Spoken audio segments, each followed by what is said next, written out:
Mr. Brafman, thanks so much for taking the time. I appreciate it. Okay. Now, back in 2017, Jeff Toobin called you the last of the big-time defense attorneys. Why does it seem that less cases are being tried these days than perhaps in years, decades prior? Is the government doing its job better, investigating? Are the sentencing rules too restrictive? Are lawyers lazier? What do you think? Well, I think it's a combination of factors. Today the courts are still playing catch up with the difficulties that the COVID epidemic resulted in. And many of the trials that you don't read about or know about involve people who in effect have been remanded since the epidemic hit. So they get priority. And while the courts have still not caught up, in recent months, there are more cases than for the past 3 years have actually resulted in trials. The other issue you need to resolve is people are afraid of going to trial. The government wins a lot of its cases. The result is that if you can do a good job of fashioning a way out prior to trial, at the end of the day, you sometimes can save a person multiple years of incarceration, and in some cases, maybe even get a disposition that doesn't include any period of incarceration. So it's a combination of factors. I think the government has gotten substantially better at what it does as a result of modern technology. And I also think that in every single case that I've been in terms of trial work, the ultimate weapon against a defendant generally consists of their own texts, their own emails, which are very difficult in some cases to overcome. Years ago, they used tape recordings, and I won a lot of cases where government tape recordings was the real evidence against my client. But in the tape, you can sometimes, challenge the tape's tenor of the conversation and, suggest that either the comment was taken out of context, as it often was, or people, essentially say things that they don't mean, and you can tell from the way they said it that they don't mean. When you print an email, it's in black and white. It's your email.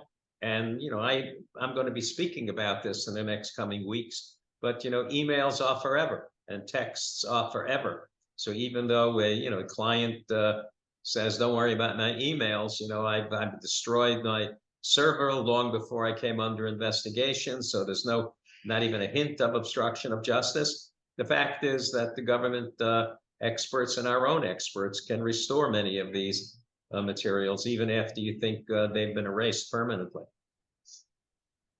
Now, I want to talk about your cases a bit. Obviously, there are too many to talk about in any restrictive period of time, but there are some, I think, that are emblematic of bigger themes in the justice system. I want to talk about Dominique Strauss-Kahn, which is a case that was dismissed post-indictment, that virtually never happens.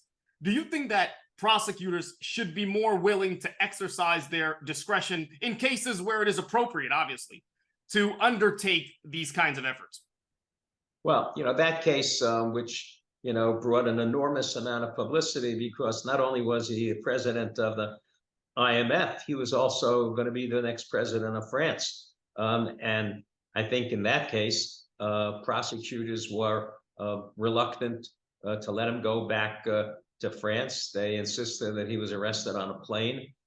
We argued without them agreeing that this was a trip that had been pre-planned. He has not, didn't run away because of what happened in the motel room. And I think in that case, inexperienced judge and inexperienced prosecutors, they believe the testimony, if you will, of a woman whose credibility had not been vetted, whose story kept changing, and who did not have, any real evidence to support her. And I think when you analyzed her story, you would see in a heartbeat that it was literally impossible for it to have happened the way she suggested. I also think, in that case, the fact that it was such a high profile case, caused the prosecution to put the case into the grand jury before it was fully investigated.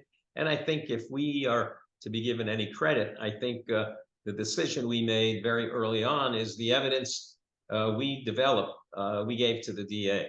And as a result, it was hard for them to say we were doing this, for the publicity, we were doing it for any alternative reason. We gave it to the DA. And early on, when they confronted her with some of this evidence, she went nuts. And I think, ironically, they put a very experienced prosecutor in charge of the case after the arraignment. And she saw very quickly what we saw, that you could not put this woman on the witness stand, that she would, disintegrate, if you will, as a witness very quickly. And I think it caused them to reevaluate that case quickly. And I think, to Vance's credit, in the meeting, I had with Vance, my basic argument is, when you get a bad infection on your hand and you cover it with a Band-Aid, you can keep it covered for months, and eventually the infection will fester. And at the end of the day, it will not help you.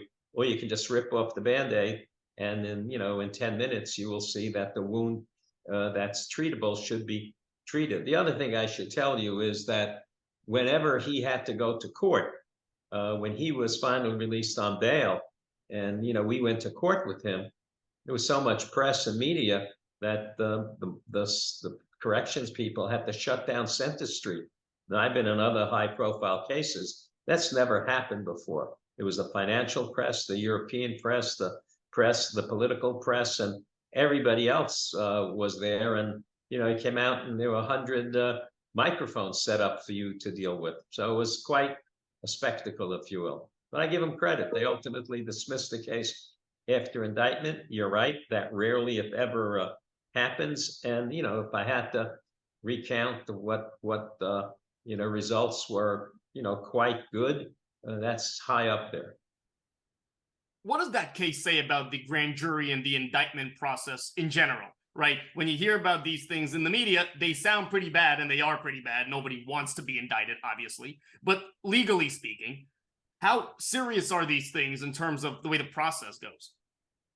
Well, what it says about the grand jury process is you can't rush as a prosecutor. And when someone is denied bail, like Mr. Strauss was at the beginning of this crazy case, you have to get the grand jury to consider the evidence within 5 days under Section 180 of the Criminal Procedure Law. And whenever you rush a presentation, you're stuck with the testimony and the manner in which it was taken. And that was literally the undoing of their case, because this woman gave a different version of what she claimed was the truth to the police. She gave a different version to the grand jury, and then she gave different versions whenever she met with the district attorney to prepare the case post indictment. And I think we knew about those different versions. And to the credit of the prosecutor who ultimately got this case, I remember her name, Joan Aluzio. I mean, she knew what she was doing. And the case was, put into the grand jury at the beginning by people who were just rushing to get an indictment. And I tried to stop it. We couldn't. And their decision to remand Dominique Strauss-Kahn and not give him any bail was, in my judgment, mistake number one that eventually literally undermined the whole case. Alan Dershowitz has told me that he teaches his students to try criminal cases, not on reasonable doubt, as is often the case, but on actual innocence, that juries don't respond to reasonable doubt defenses because the presumption is one of guilt rather than innocence. I understand every case is different. Every case is fact specific. I get that. Is that something that you've seen? In some cases, and I think, it's hard to make a general statement like that. Some cases, every case is fact specific. And I know Alan Dershowitz for many years. We have friends. He is obviously a brilliant man. I'm a trial lawyer. I think he is a brilliant appellate lawyer, and sometimes he's actually in the courtroom. But, when you've tried as many cases as I have, you realize that the presumption of innocence, quite frankly, doesn't really exist, and that the issue of beyond a reasonable doubt sometimes is all you've got at the end of a case. And, if you're going to get a not guilty, I'm not certain you ever get a declaration that says not guilty and innocent. You get a declaration not guilty because the case was not proven, beyond a reasonable doubt. I will take that standard because it's very hard to prove someone to be innocent, especially in a fraud case where they are talking about what your client said and did. So when you look at it, there is some proof that suggests wrongdoing. And sometimes the only thing you've got working for you is the lack of criminal intent. So that's an element. And if they don't prove that that intent was proven beyond a reasonable doubt, you win. I want to talk to you a bit about Harvey Weinstein, who you represented for some period of time. You had, during your representation, implored the press to distinguish between criminal behavior and bad behavior, right? How important is it rather for us as a society, as a civilized citizenry, to draw that distinction in every criminal case? Well, that case is also unique. And one of the reasons, I withdrew as counsel for Harvey. I mean, he and I developed a very good relationship, but I think he would, just not listen to me. I mean, at some point, the words he used is that, he believes that he needs to be represented by a quote skirt, close quote, because he wanted a woman to be, his principal lawyer. And, I said to him, there are only a handful of lawyers in the United States who I know who have, earned their stripes as a criminal defense lawyer. And he went out and, hired this woman who I never knew. And once I met her and tried to, help her, I mean, she essentially rejected my help. And I think she thought that, given the testimony in that case and given the emails that I got, through, forceful litigation with the bankruptcy court, and we got those emails, I think the case should have resulted in an acquittal. And I think, to be honest with you, she can claim however she wants to that she did a good job in that case, but Harvey got a 23-year sentence that he's currently serving. So I don't know how many cases where you claim to have won where the defendant ends up getting sentenced to 23 years in jail. That was one of those cases where venue was sought to be moved and it wasn't. And the standard these days seems to be very high for that to happen, even in cases such as that one, where the media presence was so strong. Do you think there are ever cases where, particularly recently, those kinds of efforts prevail? Well, assuming a change in venue was granted, where could you try Harvey Weinstein without getting, a complete, overwhelming media presence? I mean, in that case, you could go to Peru, and that case would be front page, and you probably get more coverage in a different jurisdiction than Manhattan. I happen to think that Manhattan is probably one of the best cases to try a case. You have a lot of liberal people in Manhattan. You've got a lot of people who really believe in the presumption of innocence. And the two, women whose testimony the jury relied on in that case, to me, it's stunning that he got convicted. I'm not suggesting that Harvey is a good guy, and I'm not suggesting that anyone who is, is part of the morality police, which we are not, couldn't be offended by what Harvey Weinstein, did over his life. But the two women that, testified in that case who, condemned Harvey's behavior and ultimately 23 years in jail, I mean, to me, it was stunning that he was convicted because the testimony that was available for cross-examination was so overwhelming that it was remarkable to me that they were convicted. And also, quite frankly, remarkable to me that the cross-examination technique of the principal lawyer in that case was aggressive and got these women to start crying, which is certainly not the way, I would have approached the cross-examination. There are different speeds for cross-examining people, and you don't really have to, beat somebody up to effectively cross-examine them, especially people who are viewed by the public as quote victims, close quote, and emotionally infirm. But the principal women in that case who accused Harvey of misconduct were, emailing him love notes before, after, and even during some of the offensive behavior. Plus, one of the women, as I recall, right after she claims to have been raped by Harvey, emailed him that same day because her mother was in town and she wanted Harvey to meet with her mother. And, I would have argued, well, how many rape victims do you know who, after the rape, would feel good enough about inviting their mother to meet the rapist? But, beating the woman up in a tough cross was, in my judgment, a mistake. I want to talk to you a bit about the P. Diddy trial in the late 90s. How important was that trial to your career?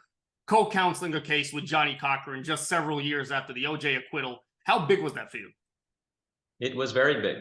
And it was obviously, very big for me, for Mr. Cochran, but even bigger for, Puppy. I remember telling him during the trial when, we had arguments with some of his, colleagues. I remember telling him, I said, look, you're having a heart attack and let's say I'm a cardiologist. You don't survive every heart attack, but your best chances of surviving is listening to a cardiologist who has your best interest at heart. I think I know what I'm doing. You may get convicted and, I may have a lot of questions to answer, but, we're trying to get you acquitted. And just think of it this way. If you get convicted, you're going to get 15 years in prison. Your career is going to go in the toilet. But if you get acquitted, you may turn out to be maybe one of the most successful African-American entrepreneurs in the history of the world. And he is. And so I was right, thank God. And, for me, it was an acquittal of a case that really had the focus of the world on it at the time. In every decade, there is a trial of the decade. In my opinion, that was the trial of the decade. His career had just taken off. He was relatively young. I think he was in his early 20s during that trial.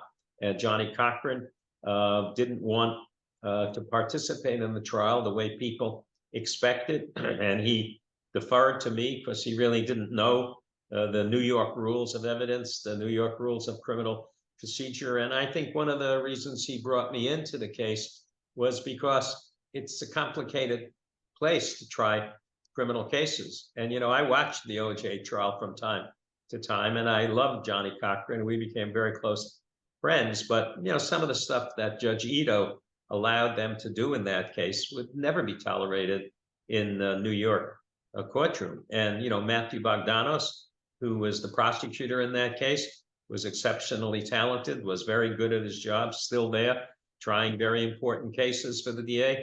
And the judge, Charles Solomon, is maybe one of the best judges in that building. I have a great deal of respect for him. And he, I think, for me, but he runs a tight ship. So you can't get away with, stuff in his courtroom that was, available to you in Judge Ito's courtroom, who became a media darling during the trial. And, I think he was posturing more to the cameras than to the legal experts in the community. So they did a good job. OJ was acquitted. And I think we did a good job, and Puppy was acquitted. Now, in 2015, you represented Dinesh D'Souza, the political pundit, to a non-custodial sentence in federal court. There have been implications by him and others that these prosecutions, or that prosecution rather, was a political prosecution. You hear that a lot these days, obviously. How important is it for our justice system to do away with that kind of thing? Look, we're never going to know, obviously, the motives behind any real motives behind any prosecutions. How important is it for us to do away with even the perception that these things exist? One of the things I try and make clear when I represent someone who is, a high-profile person and maybe a difficult person, or someone whose politics is front and center, I don't join in the political discourse. I know Dinesh D'Souza. He's a very smart guy. I don't agree with his politics. I never did, but that's not my job. I'm not supposed to say I agree or disagree. But, in that case, I never saw any evidence that it was politically motivated. Now, he may believe that until he dies, and he may be right. But if you're asking me, was there any evidence to which I could point?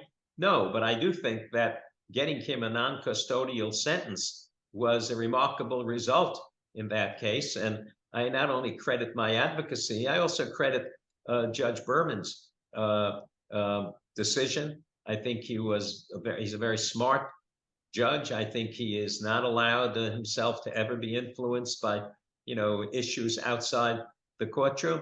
But I also think what he saw was, the government's push to put, Dinesh D'Souza in jail was, in my opinion, over the top, and it wasn't necessary. And what Dinesh D'Souza did in that case was, regrettable, but he didn't do it out of any reason other than friendship for the person whose career he was trying to help. They were friends from Dartmouth, as I recall, and the amount of influence he had in getting that woman elected was marginal at best. I don't think she got elected. I think she lost her trial. But the prosecutor in that case is a woman who I know and respect.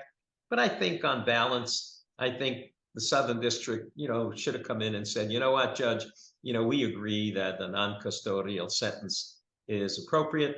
D'Souza has accepted responsibility. That is, key. The government's effort, has resulted in a conviction, and they should have either backed off and said, you know what, Judge, do what you think is appropriate. Instead, I think the sentencing in that case was maybe one of the most complicated arguments, I've ever had in terms of a sentencing proceeding, because they really, in my opinion, went over the top to try and get him incarcerated. And the ultimate irony in that case is that the community service that Dinesh D'Souza ended up serving was as a teacher of English to new immigrants who were coming to the United States. And the teacher they had was Dinesh D'Souza. So he managed to convert thousands of new immigrants into his right-wing, crazy political agenda. So I think at the end of the day, there's a certain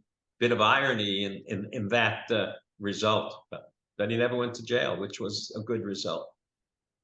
Now, speaking of very smart clients, you've called Martin Shkreli a genius, right? It would be hard to deny that he is a man of exceptional brain power. Lawyers aren't supposed to make all the decisions for their clients. That's what the rules say. But it helps when clients listen to lawyers. How hard is it to get a client to listen to you when it is a client of such wisdom, let's say? Well, look at the ex-president today, who is essentially going through lawyers as, other people, go through the shirts or laundry. Some clients can't be controlled. The interesting part about Martin Shkreli, my favorite quote, which has been reported, is me saying, there are times when I want to hug Martin Shkreli, and there are times when I want to punch him in the face. And Martin Shkreli, if he just kept his mouth shut and allowed us to handle everything, and not, offered $5,000 to anyone who would pull a lock of hair out of, Hillary Clinton's head, and tried to romance, a reporter who just didn't want to have anything to do with them. I think his sentence, in my opinion, would have been a year and a day or 18 months. He would not have been remanded. When the trial was over, this judge, who I have a great deal of respect and affection for, she's a very, very fair judge. And after the trial and after the verdict, she, wished Mr. Shkreli luck. And, in that case, we had 8 counts. He was acquitted of 5 of the 8 counts, and he was acquitted of the 5 harshest counts that had all the money under the sentencing guidelines. And he was found not guilty of that. So he walked out of the courtroom. And to be honest with you, at the time, I was more proud of that verdict than almost any acquittal I've ever had, because the jury selection in that case, which went on for a long time, in federal court, it's very rare that you get that much time, but we had literally hundreds of jurors who were coming up the sidebar and saying horrible things about Martin Shkreli and were excused for cause. And, some of them were very outspoken and critical of Mr. Shkreli, and really didn't have to hide or try to hide their anger and resentment of him. Because, at the time, he was called the most hated man in America. And, I think the jury pool believed that he had, increased the price of a life-saving AIDS drug. And, when you start up with an HIV population, you're talking about a vulnerable group of people. And the jurors conflated everything. Now, that trial had nothing to do with the increase in the drug, but that's what the case was, a fraud case and securities fraud, and it had nothing to do with his increasing the price of the drug by a couple of thousand, percent. But that's what people knew about him, and he didn't help himself. I mean, he didn't listen. But I think Martin Shkreli was also one of my favorite clients, one of my most difficult clients, and also one of my favorite clients. And he's maybe one of the smartest people I've ever represented. And I've represented a lot of people who are smart, or who think they're smart. Martin Shkreli was really smart. I mean, during the trial, he would sit next to me and read an organic chemistry textbook as literature. I mean, he really wanted to learn organic chemistry. And I said, Martin, to my friends who went to medical school, this is maybe one of the most difficult subjects. And he looked at me and he said, I'm not finding it difficult at all. And I saw that. And when we were preparing for trial, and we had, I think, 1 million exhibits, there were 1 million emails, texts. And I said to him, I could really use an email that helps us with this conversation. And he would say, look at exhibit 750. And, sure enough, I would look at that exhibit and it was right on the money. So, he's a photographic memory, a genius, in my opinion. And I think if they left him alone and if he was behaving, I think he could be in the lab and find a cure for cancer. I've often said that. So maybe I'm wrong, but I think I'm right. I want to finish up by talking about your representation of Michael Jackson for some time. You've noted that the infatuation with him was unlike any client you've seen, and you've seen many. How difficult is it to navigate the media in those kinds of cases? Well, I don't think the media was my problem in those cases. But, representing someone when you're in New York and they're based in California, it's very hard to go back and forth from New York to California every week or sometimes twice a week. And at the end of the day, he wasn't a difficult client because of the infatuation. He was a difficult client because of, who he was and the struggles he had with, unfortunately, controlled substances, which is not, violating a privilege. It's been discussed publicly. But, I lost the faith of his family when one morning at a meeting in his house, when he was clearly, unable to participate in the discussion because of, some substance he had injected himself with, I turned to his family and I said, unless he gets residential detox program and cleans up before the trial, I think Michael is going to be dead by the time he's 50. That afternoon on CNN, when I was back in the hotel packing to go back to New York, on the crawl of the bottom of CNN, it said, Ben Brafman, Mark Garagos replaced by, replaced as lawyers for Michael Jackson. They didn't want to hear that. I really consider the whole family of Michael Jackson to be people who, really were part of his, posse and part of his gravy train, if you will. I think they saw Michael as, an earner because of the music. And, to be honest with you, he was one of my favorite entertainers. I mean, his music was genius. His dancing was genius, but, wasn't the facts of the case. In California, they give you the grand jury testimony at the arraignment. On the way back from the arraignment, I read the grand jury testimony and I turned to Mark Garagos, who's, a friend, and I said to him, Mark, this is an acquittal. And he agreed, and we looked at it, and it was like remarkable of how little evidence they had to support the charges and how much evidence they had to, make you conclude that the accusers were people who were opportunists. And, I remember getting off the plane and coming back to my office and showing the grand jury testimony to my staff and, to a person, man, a woman, paralegal, lawyer. They said, holy cow, you're going to get an acquittal in this case. So I didn't want to leave the case, but I was going to California twice a week, back and forth. The infatuation with Michael Jackson was so over the top. I had never seen anything like it. And when we were in the first time in court, and that's the scene where he jumps on top of the car and he starts to dance. I think he did that in his own mind because the crowd of basically teenagers or preteen, they were pushing so hard against the fence that they wanted to see Michael, and that's the only way they could see him. And that vision of him on top of the car is one that they use, every time. And that's Michael. So what can I tell you? Mr. Brafman, why are good criminal defense lawyers important? Important? Because I think we stand between someone accused of a crime and the government. And I think, our job is to primarily keep the government honest. I don't mean, the prosecutors. I mean, sometimes the agents see someone as vulnerable. And I think the effort they take to prosecute, I think, as a matter of principle, I think, we are the defense, if you will, against over-aggressiveness. I also think that, most of my cases, there is an element of intent that they have to prove. Many people screw up, and a lot of people screw up without intending to screw up. And, to the extent that the consequences of screwing up could mean, your loss of freedom for 5 or 10 years. I think our job is very important, and I'm proud of the job I do. And you know what? We have a